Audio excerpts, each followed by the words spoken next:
We're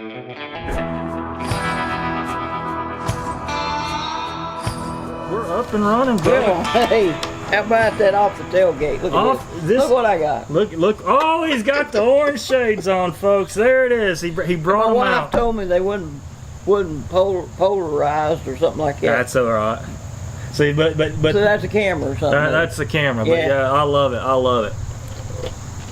Guys, welcome to T-Carp T-Man channel. This is Off the Tailgate. Off the Tailgate, episode 5, guys. This is game week, boys and girls, for the Vols 2023 season. Had to get my jersey on. I gotta make a correction. I don't know where I got this. Oh yes. But I had us playing Thursday at noon. I'm right there with you. And somebody somewhere I know reported that.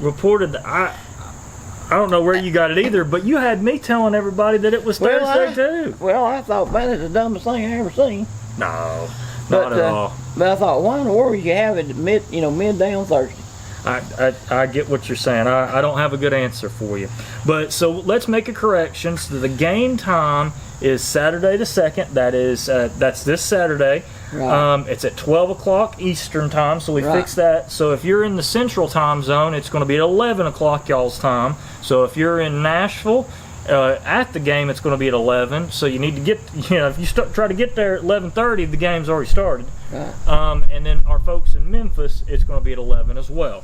And it's going to be feels good, don't it? Buddy, it's nice. Whew, it's feel that? It's been warm.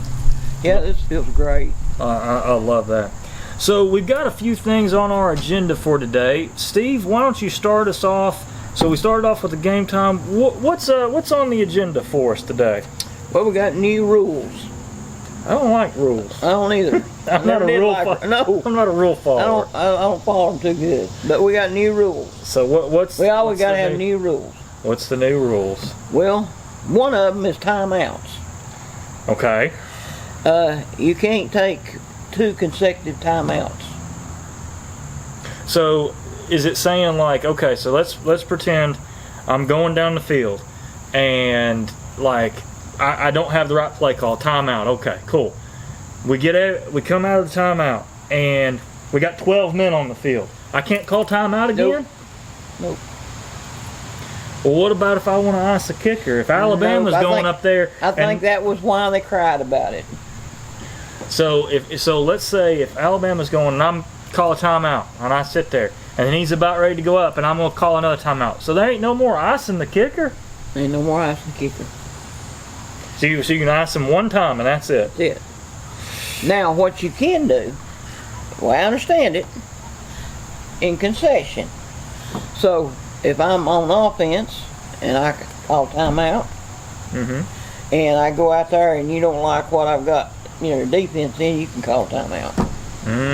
Okay? Okay. And then I don't like that, I could probably call another timeout because it's not back to back. Not back to back. There's one in between. Now I don't know if that's right or wrong. That could be wrong. But the way I looked at it, nobody's answered that question for me. There's a lot of these, I ask questions. I'm not usually the one answering questions. I'm the guy that asks questions. Right. That's the reason I am who I am. I ask questions. Why you do that? Right, absolutely. Exactly. Well, the other thing, that is real complicated to me. Okay. Now, the clock continues running. Right. And I've been up listening to about everything I can get on this. And the way I come up with this, if I'm right, I'm right. I'm wrong, I need to be known that I'm wrong. And we'll make it right.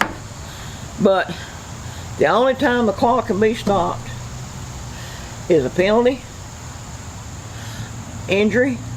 Now, see, Ole Miss could lay down. Right. You start laying down they could lay down, and they said that they had to, they could stop the clock then. The clock stops if you lay down, because they can't tell if you're sick or not, or hurt or not, whatever. So they ain't gonna go there. So you can still lay down and then stop the clock. You run out of bounds, it don't stop the clock. Whoa! So you run out of bounds, you don't stop the clock. What about if you get a first down? Don't stop the clock. Well, hold on. Every little bit of my life is hey, we need to get a first down, stop the clock, get out of bounds. That's been ingrained in my head. No, the way I understand it, no stop the clock. So it doesn't stop the clock now. And now, if you have a, the way I understand it now, this old stuff of looking at every play. Yep. And then looking to see if it's overturned. Mm-hmm. I think if I am correct, the only way it can be stopped and looked at is the coach throws his flag. Okay, so they can't just sit there and review every single play. I'm understanding it. Okay, so we'll see about that. What do you think? What do you think, Steve? An incomplete pass. Don't stop the clock. Don't stop the clock, huh? So the rules is there's no stoppage of time for first downs or out of bounds until the last 2 minutes of each half. Right. Now, why do you think they've done this? Well, you want my opinion? I do. It should be my opinion now. I don't know that's fact. Bring out the X-Files. Do do do do do do. Saban has cried and cried and cried and cried and cried. He has. He's cried. He's tried every way in the world.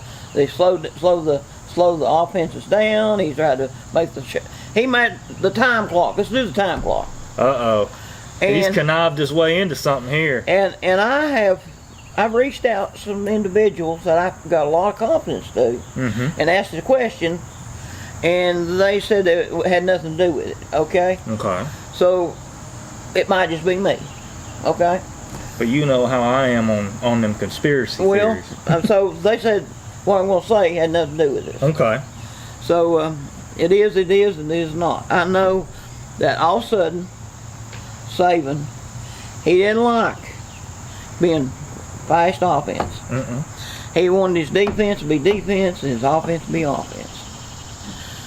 And I look at this, and I'm saying, okay, now Saban all of a sudden said, I'm going back to old ways, always run and play, and defense. If you can't stop the clock,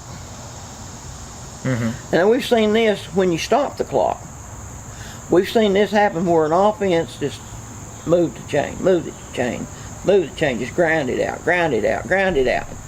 Then they kick it to a team that, and we've seen this a few times with us, that wants to hurry it up. And hurry up means that you don't have no mistakes and you keep moving it. Yep. False start, stuff like that. Back you up. Yeah, and all of a sudden you're 3 and punt. Yeah, you can go 3 and punt in 20 seconds. Okay. I can run 7 minutes pretty much off if I do it, because I've seen it done over and over again. Right. Of just continually just moving the ball. Now we put our defense out there and we blitz, and you come after, and the crowd's in it. Then all of a sudden a quarterback holds on to the ball longer if he's able to do that, or has done it in the past to go back to old ways. And all of a sudden you're 3 and punt. Okay, now that being said, we go back and we run it down his throat, and that scenario is what he wants. Yes. So that's my thing is, okay, he gets these 4-minute offenses. Now you can easily drain 4 minutes off the clock like that. Like no big deal. You can draw. If you're getting a first down, you can just keep draining that clock, just easy peasy lemon squeezy. I'm anxious to see the Florida-Utah game, because I have not seen this in action. So that being said, there may be some things that I understood the way they were saying it. Cause I took what the rules that they said, and the way it indicated it, the way I explained it. But this is the guy that's going to be playing at noon tomorrow. Okay. Right. Okay. I'm just saying. I'm capable of making mistakes. Yeah, okay? Absolutely. So I see this. I think the pros are. I kind of want to do it like a little pro and con. I think the pros are we don't have these 4-hour games, that just last forever. And I understand where they're coming from on this, but at the same time, they could have gone less commercials, and they're not going to give up commercials because that's how they make their money. So I do see the pros and cons of this. So it's just kind of, I don't know. I think this is like a way for them to keep commercials in it, but just not have that just Well, Just stupid long it's games. got something to do with it, but it also got a lot to do with people like, let's call the shots. Yeah. So, Let's take care of the big dogs in the SEC. right. Yeah, Let's do that. So, all right. So, next thing on the list is we wanted to talk to you guys about the depth chart. So you sent this to me, and I'll see if I can put it up when we finally put it up. Let's take a look-see-poo at it. So they've given the depth chart. Tennessee's given the depth chart for this thing. It's on utsports.com, so you guys can upload it yourself and take a look at it. They've got this thing set up where they have, things in bold, or denotates a graduate, or denotates a super. And you were talking to me about this, and there is some kind of on this. Yeah. We go through this, and I want to do it like a thing. It says like a tight end, Jacob Warren or McAllen Castles. Those are both or starters. Those are basically 1A, 1B. Right. Left tackle, you got John Campbell and Gerald McKinney. Left guard, he's got 3 guys that can start that thing. I mean, 3 guys he's saying that'll probably start. Center, you've got, good old-fashioned definitive Cooper Mays. Right. Same thing with right guard, same thing with right tackle. What I'm hearing on this, that he may not be back even for the Florida game. Oh, I would hate that. I don't know what took place, but I'm hearing that, and you hear stuff up the grapevine. That's right. And, That's right. Excuse me.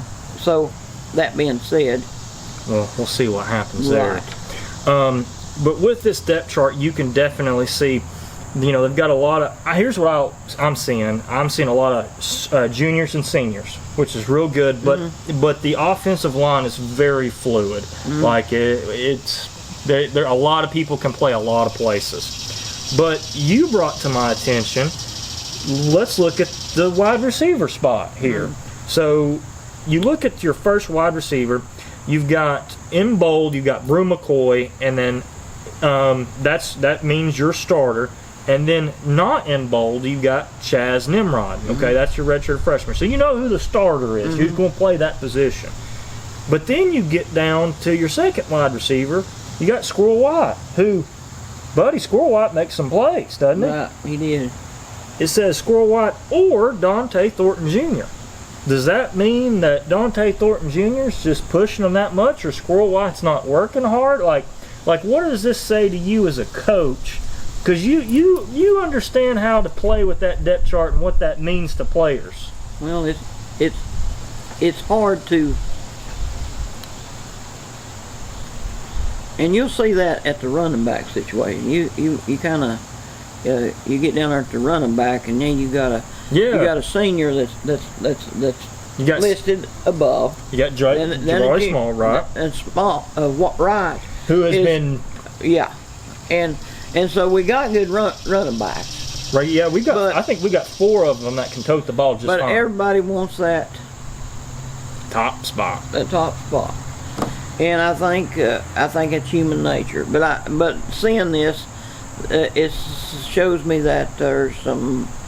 trying to help ease some pain. Ease some pain here. So I do see a lot of the juniors or the juniors underneath the seniors, and with Squirrel White, that junior is trying to get these players. This could be, we could be reading the power tea leaves. We could be reading them a little too much into this, and that's fine. But I see where you're coming from there. And you came up with I was looking at this. I said, "Oh, it's just fine." He's like, "No, look here, look deeper into this." So I like that. They also have, they did they did this for me. They did, and they did I'm it for gonna me butcher too. it anyhow. They've got the pronunciation guide on here for us old timers, for us country bumpkins, who read this and say, "Oh, it means that number seven." I would look at that and like, "Oh, that's Aaron Carter." Well, that's not how you say his name. It's Arion Carter. Arion Carter. So, and by the way, real quick, Arian Carter got preseason All SEC. Did you see that? I did. Buddy, I did. that's a big deal. You know, that's a true freshman. When you come in as a true freshman and you start making them waves, that means to tell me you're Well, you bust a few heads in practice. it's kind of like when Eric Berry was here. There's a different sound in the pop. Yeah, there's There's a different sound in the pad popping. Yeah, I'm right there with you. I think that cat's going to be sneaky good. Yeah. I just really do. You've got another one. It's Kurott. It's spelled Kurott. It's Kurott. Is it Kurott? Kurott. Kurott. You've got Kumal. Kumal. Kumal had. Okay. Kamal. You say it fast. Kamal. And so. Davin. So, Davin. Yep. And then our favorite, Nico Iamaleava. Say that 3 times fast. A-E-I-O-U. Nico! Oh, bing bang. So they put it on there Hey, for Nico. us, and I appreciate that. I appreciate their pronunciation guide. How many times does Bob mess one of these names up? Well, I think poor John Ward. Oh gosh, John Ward. Woo boy, he would have had fun. That's Gabe Judy Lolly. Lolly. Just like a lollipop. So Okay. like a lollipop. Another one on here is Javonte Spraggett. That's an easy one. And then you got Tyree West, Turrentine, then T. Launder. There's some easier ones, but Tyree Tyree West. Yeah, Tyree West. Yeah, there's some that That's pretty easy, pretty self-explanatory. Yeah. But they want to make sure for us. Now the thing about it is what I'm gonna tell you a little secret. A lot of the names in the Bible, man, I have some dealies with that, and pronunciation. And I'll go through, and I'll write it the way, after I hear it, I'll write it the way I say it. Yep. And it may not be the way that they say it here, but in Turkey man language, it has an extra gobble to it. I hear you. I remember when Coombs, they moved him to tight end, his wide receiver, and I wanted to put an S on him, and I want to put an S on the end of his name, it just, I think it's from here in South, East Tennessee in particular, in the Appalachian. I think we just got a kind of a different sound. Yeah. And but I'm looking for to see what we have, and I noticed that we've got they call him Bazooka Joe. They got a cannon for arm. But their starting quarterback, his last name Musket. Musket. So has he got a musket for arm? Tony Musket. Tony Musket. So let's get into this. Let's break down this game. So I wanted to break this down for us. So last year, Tennessee had an 11-2 record, best season we've had since. Wow. A long time. I think most wins since we've had. I just can't remember when. I apologize. So 11-2 record. Last year, Virginia had a 3-7 record. Now they had a really bad go of it. They had a terrible shooting, and they lost, I think, 3 of their football players, and they canceled two of the last games. So I don't want to be all sad and bring that up, but that did happen. They had a tragedy. But before that, they still only won 3 games last year. They don't have a whole lot coming back, and Tennessee has a lot coming back. I understand that coach of theirs was so good. He was Danny White offered him and turned us down. Yeah, so I think he's talking himself up a little bit. I heard that. Is that wrong? Danny White shut that down quick and in a hurry, buddy. apparently Virginia is undergoing some major changes on offense. They've got O-line issues. Last year they struggled real bad with pass protection, and they've lost their quarterback. They lost their star quarterback, Brennan Armstrong, to the daggum transfer portal. So I think UVA has got a lot of issues going on. I just don't think that they're going to be able to keep up with Tennessee's offense. Now, with that being said, just because Tennessee rolls out their helmets doesn't mean that they're going to win a football game. They've got to come to play. But if Tennessee plays a 7.5, 8 game on theirs, I think Tennessee's going to blow them out pretty bad. Well, what do you think? Well, looking at this time clock deal and stuff, and kind of overthinking it, I guess. But I think it's more important this year than any other year that we win the toss and we defer the second half. Yeah. Because I think it's that scoring with timeout, being able to move the ball, being able to, get points on the board at the end of the half. Right. And then coming out and moving the ball and scoring, and that 14-point turnover right there is going to help us make up for teams doing what we said earlier. Do. Yeah, slowing it down. So it gives us an opportunity to have an opportunity to score at the end, control what you do coming out half, and have a 14-point turnover. If we can actually make that happen, and do it, right, and work to strive. That's our identity. I think that we're going to beat a lot of people. So here's the odds. Here's the odds for all you degenerate gamblers. So Tennessee, there's a point spread. Tennessee's 87% chance to win. So that's what the odds makers are saying. The point spread. Do you know what a point spread is? You ever heard that before? That's the margin between the two teams. Right. So the point spread comes onto as a 28.5. So they think that Tennessee's going to beat them by over 28 points. And how do you score half a point? That's how them people in Vegas make you pick 29, 30 points or 27 points.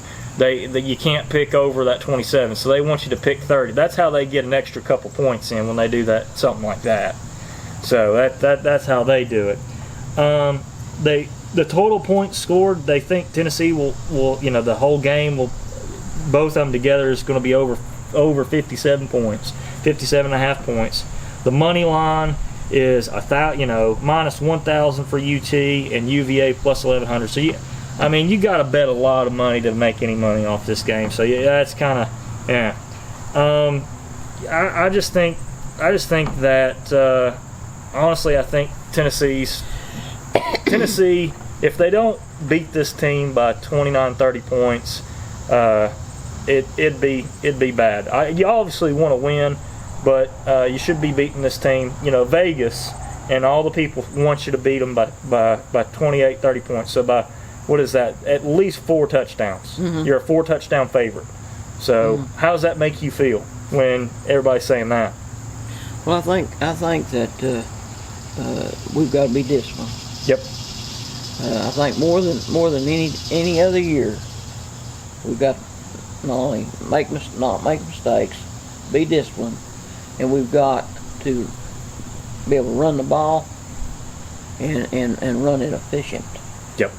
And our offense is, if we got any offensive player that on the line that we need to run to our strengths, put ourselves that we're always running with our best. Yeah.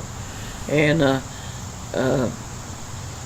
I feel like that happens, and I think we're going to take care of business. I agree. But looking at Heupel, which I've done that everywhere he's been, it's a climb from year to year, and I'm I'm concerned it's really going to be hard for him to make that climb on paper because we're definitely not going to have as many plays. Right. It's going to cut down the plays and time possession. Our defense is really going to have to be even better than what we think. Yeah, I think they're going to be good. I think they're going to be a lot better than people think. I really do. Because teams that's able to bully people around and think they can be bull them around, they're going to hurt teams that's runs offense like we have. Right, I understand that. You're right. So, well, guys, we've done our breakdown for the game. We already did our predictions, but what's your prediction? Score? Yes. What's your score prediction? I'm going to say 47-13. Wow, 47-13. Tennessee. I'm saying Tennessee. Oh my goodness, I'm going 52. I'm going to say up to 52-17. That's my score prediction. So, all right, guys, we both got Tennessee winning. Go ahead and put the orange glasses on for the last time. Guys, we will talk to you after the game. We'll talk to you next Friday and talk about how we're winning. Guys, we love you. Please like, subscribe, and share. For T-Man, this is T-Carp. This has been Off the Tailgate. Go Vols and... Go Vols!